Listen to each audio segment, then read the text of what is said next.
All right, thank you for joining.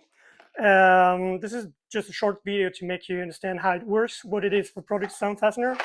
Basically, you will receive one of these packages with 250 screws in it.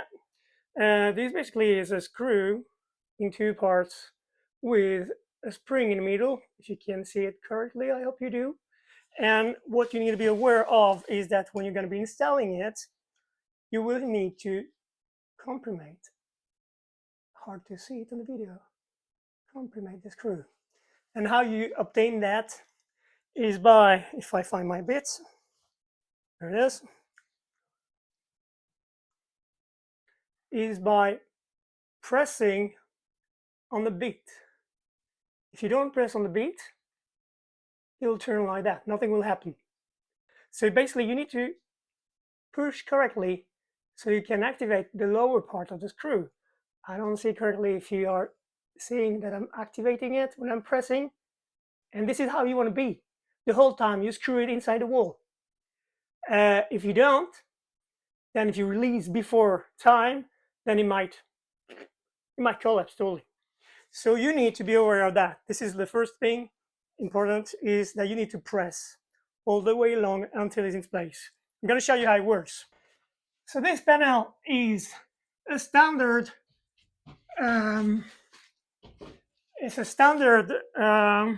board.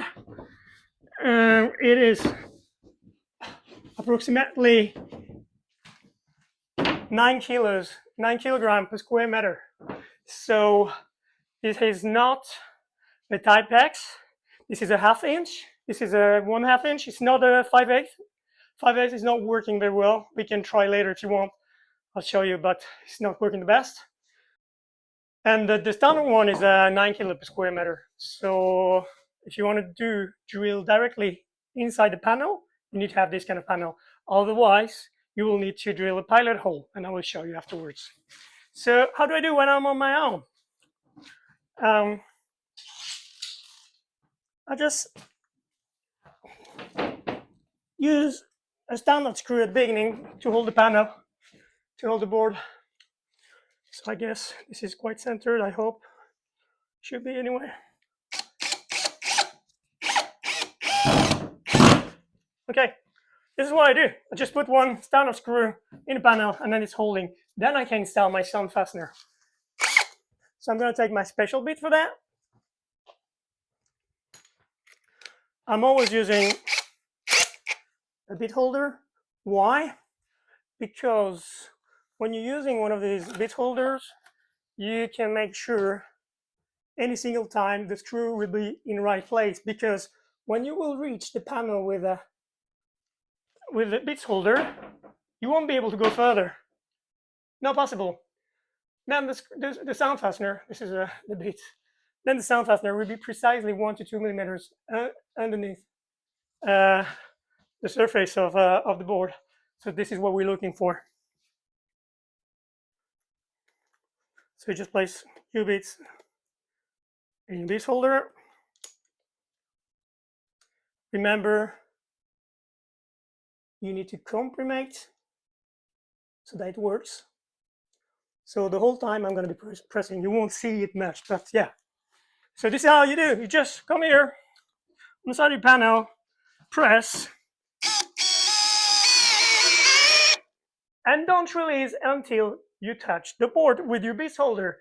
When it's the case, you can release.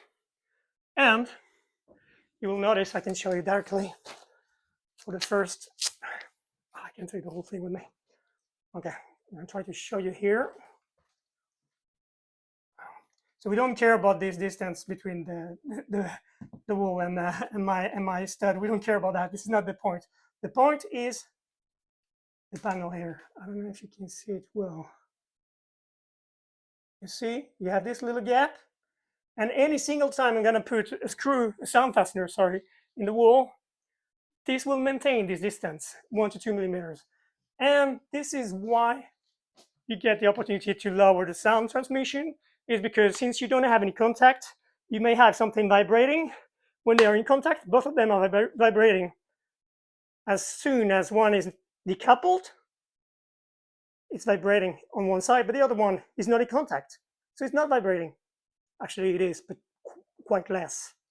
And that's why we have less sound coming from one room to the other room. Okay, just gonna put 2 or 3 more because I love putting these screws in. I think it's funny.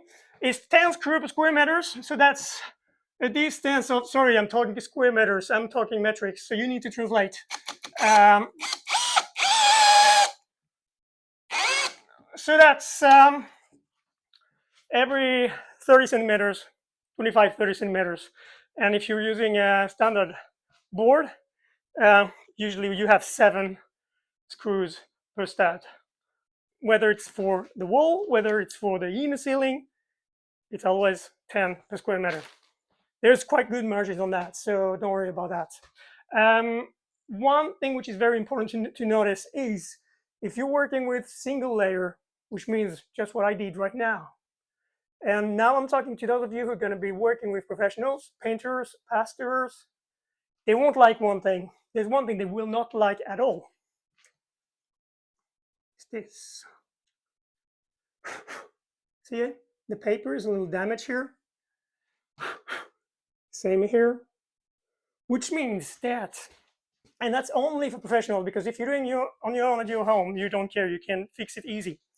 Which means that whenever you have a painter or plasterer coming afterwards, you need to make sure the surface is okay. So you sand it a little. Okay. Okay. So you sand it a little, and then you can come, the plasterer can come. That's the first point, first part. Now, when you're working in double layers, you don't care about the fact that it's not looking good. You always use the sound fastener on the first layer, always. Regarding the second layer, either you can glue it, either you can use plasterboard screws. They're quite different than the standard screws, but there are some kind of, you can ask your reseller, they have all kind of material to fix. But anyway, it's only the sound fastener on the first layer.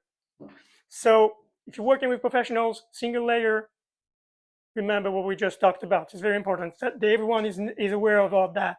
When they are aware about that, you've been discussing about that with them, they will notice that, okay, the panel is holding, it's not destroying the panel at all, so it's holding well. We can come, plaster, it's going to be okay, no worries for that. We have tested on our website, we have tested percussion, we have tested vibration. There's no damage on the plaster at all. We have had one construction, one building. We have had one building which had not a single spring. It was a new build, and we think the reason is because of the spring which is in the middle, which basically dampens the vibrations. This is how it looks like when you're going to put a second layer.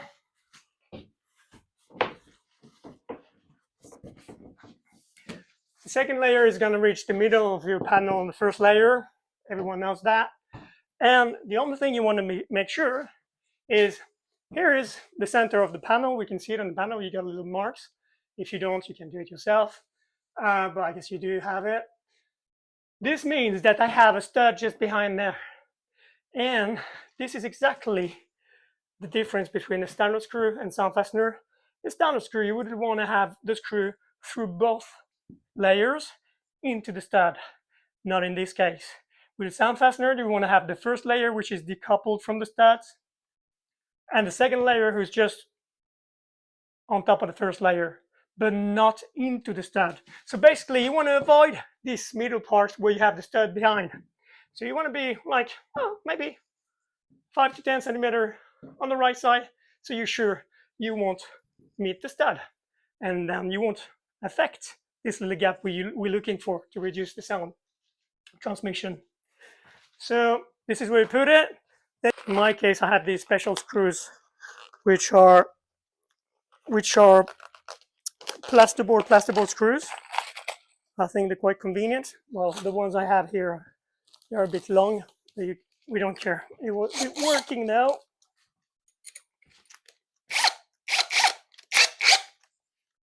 Okay, just shoot 1 or 2 screw. Oh. A little bit on the side. As I said, 5 to 10 centimeters on the right. 5 is enough. Okay.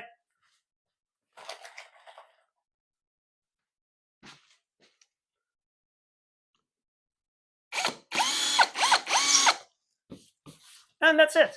There's no more problem of the damaged paper because the second layer doesn't have it. So no one cares about that anymore if you have a double layer. But yeah, if you have single layer, remember what I said in the first part. So that's it for double layer. Now we're going to talk about harder boards. Most of the time, especially in Sweden where we are right now, we do build with an USB or a plywood for first layer, and then we put the plasterboard on top of the OSB or the plywood. And this is when we have an issue. I'm going to show you what happens with our screw if you want to drill directly in an OSB. So now we're drilling an OSB panel, which is way harder than the plasterboard. Sound Fastener won't be able to go through. We're going to test. You'll see what the result will be.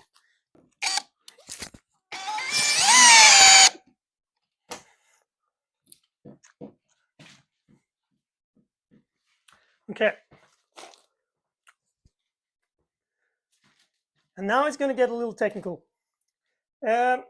Some of you may think like, it's beneath the surface, it looks good, it's in place, 1 to 2 millimeters under. Yes, but what's going on is that my screw pushed the wood, the USB, against the stud. You might think there is, but you see it's not the same difference. There is no 1 to 2 millimeters here at all. Why? Because we got some parts of the OSB just stuck in between the board and the wood stud. So that's why you want to do a pilot hole. Otherwise, it won't be good. You might have the feeling like, yeah, it's holding well. Of course it's holding well. But you have a contact. You don't want to have this contact. How do I know how to do my pilot hole?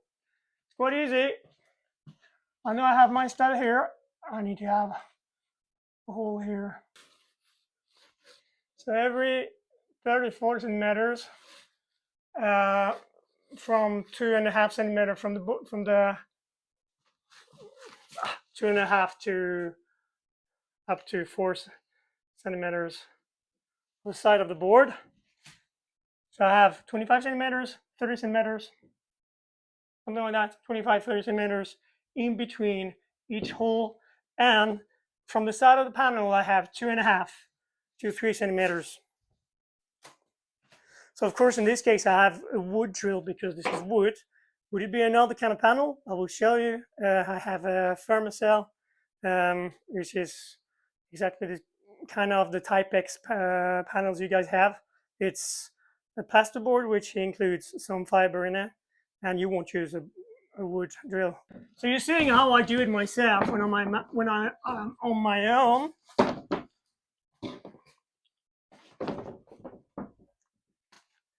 Most important is that at the end you have this distance between your studs and your first layer. So you can do it standing, you can put it on the floor and do your pilot holes.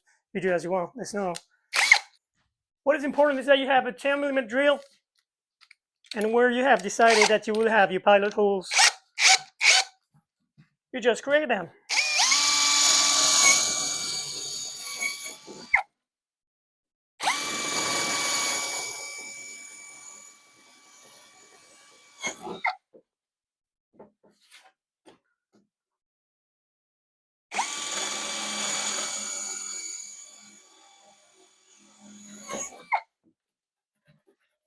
And look what I'm doing. So you need to have protection for your fingers.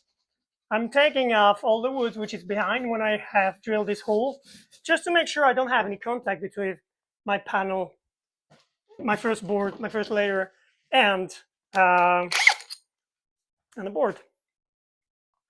I can place it correctly.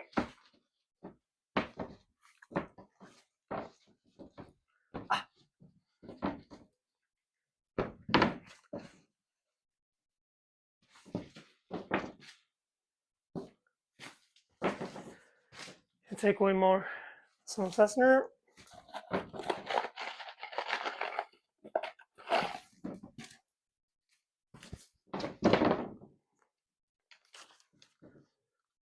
And then I can install it.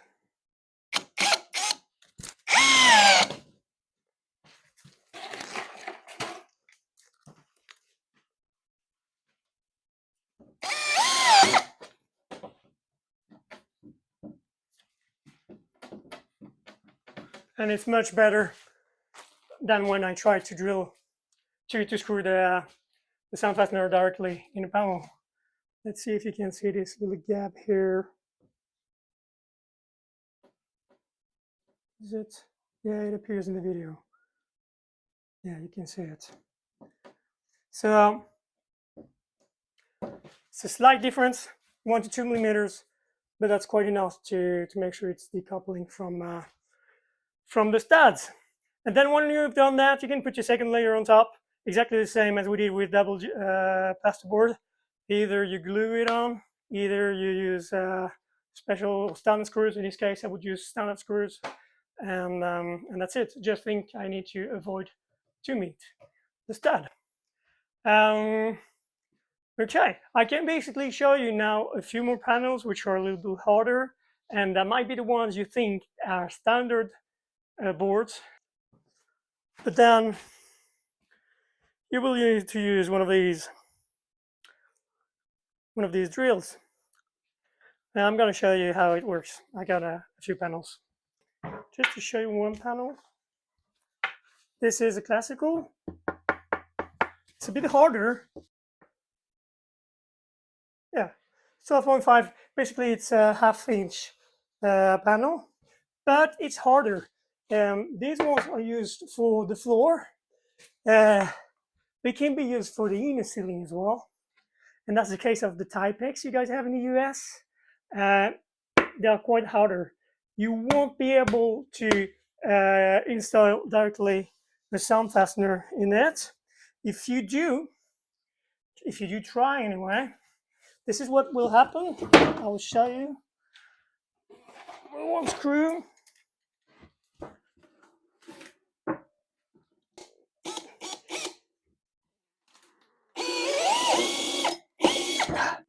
Yeah, I can show you what happened now. I got stuck here.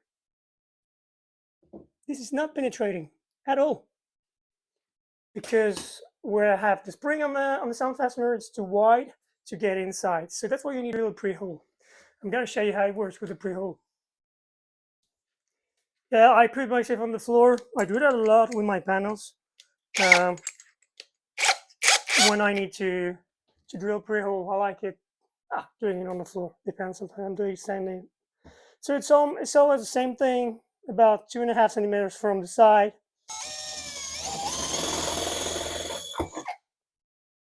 And every 25-30 centimeters. Yeah, that's about it.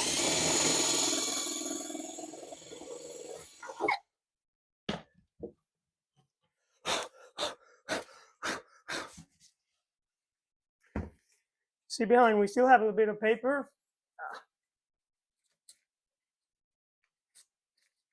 I don't have a knife. I would do it with a knife, otherwise it would look a little better. Yeah. And I have my sandpaper. You can use sandpaper if you want. Usually you don't need to, because usually you have a knife with you. And I didn't take mine with me today. Yeah, pretty good. So we have the pre-drill holes, and then we can place it on the side.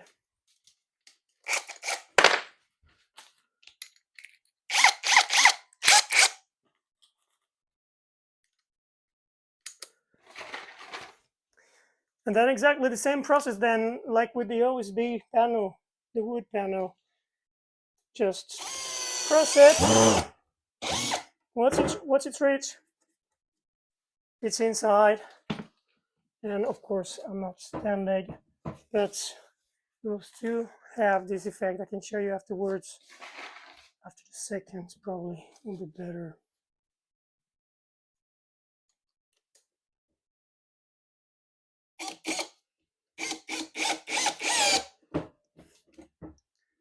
And that's it. You have your little gap. I don't know if you can see it here. No, you cannot, of course. I tried to show you. I told you it wasn't going to be a fancy video. It was just a quick show you how it works. See? I still have my little gap in between my panel and my board. Once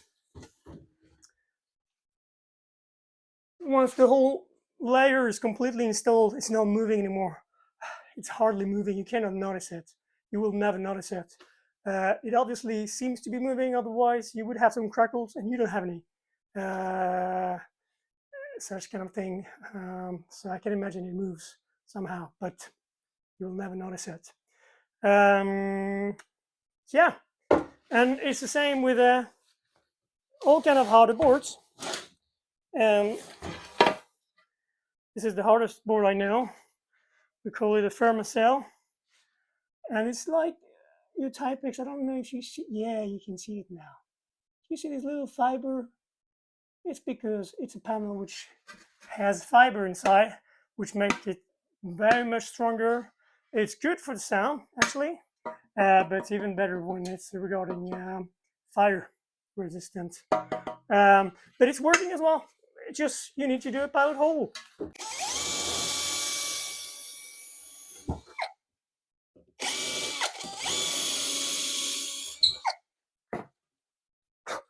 I'm not going to install it because you guys understood how it works, but see, and that's perfect. It's a 10 centimeter pilot hole, and the Sound Fastener will fit in there properly. About 15 millimeters, 5/8. So that's what you have a lot of time in the roof, in the inner ceiling, I mean, the Typex ones. So you will have to drill a pilot hole, and then it will work. The only thing is, and that's not a small thing, this one is made, this bit is made for 1/2-inch panels. If you want it on a 5/8 panel, that means if you get a thick panel, that means that these little bits would need to be a little longer to make it easier for you. It is not the case. And right now this is made so that this part can activate the lower part of the screw, but that this part here can press the head in order to complement, activate the screw. So basically, I'm not sure you would find something similar for 5-inch 5/8 panels. I have customers who do that, who manage to install it, especially when it's regarding roofs, because even though you might use a longer bit, you can do that. I have one of these actually. Yeah, you can use a longer one, of course. But the thing is, this one is not pressing at the head, so it's not comprimating it when installing it, which means that since it's not comprimated, you will not have this effect that when you release this little millimeter, 2 millimeters distance. However, if you're using it in the roof, in the inner ceiling, then it's different because your board is holding on this little head, and of course with the weight, it will create distance. So my recommendation is, if you are using 5/8 panels for inner ceiling, yes, you can. No worries. Don't worry. You can do it. Drill a pilot hole, as I told you, 10 millimeter pilot hole. Use one on the market. You can find a little longer one than the one which is sent with yours, because the one which is sent is for 1/2 inch, and it's going to work. So voila, that's about it. It's not much information, but I needed you guys to understand how it works. So far, it's a loose screw. You need to press it all along until it's installed. And what you're looking for is that small little distance, 1 to 2 millimeters between the stud and the board. And that's how you will affect the vibrations and transmission from one room to the other. and vibration is sound.